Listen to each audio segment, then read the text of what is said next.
वर्ग बाजूला करा, बाजूला जावा. सुटला क्रमांक या मैदानातील 5 सुटला आणि 5 मध्ये सुंदर लढत चालली.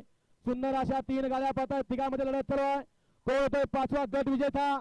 लढत चालू आहे तिघांमध्ये. हे बैलगाडीचं क्षेत्र इथं काही घडू शकतं. त्याचं नाव आहे बैलगाडी शर्यत.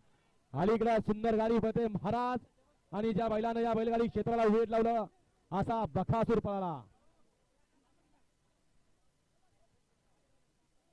पंच गड क्रमांक 5 चा निकाला तास क्रमांक 5 वर नवली गाडी नाथसाहेब प्रसन्न मोहिल शेठ धुमाळ सुसगाव या गाडीचा 1 नंबरला विजय बैलगाडी मालकाचं त्यावरती बसणाऱ्या प्रशांत ड्रायव्हरचं हार्दिक अभिनंदन आहे. सुंदर अशी गाडी पळाली. उजवीला पळाला मोहिल शेठ धुमाळ सुसगाव, अर्णव शेठ साळुंके आणि स्वामी साई सचिन शेठ घरात वरचे बोले यांचा या ठिकाणी दशमिंद केसरी बकासूर पळाला. जिगरी ग्रुप अमरावती यांचा या ठिकाणी महाराज पळाला. महाराणी बकासूर सेमीसाठी प्रशांत ड्रायव्हरने या ठिकाणी गाडी सुंदर अशी पात्र केली. आज रायटर आहे तो.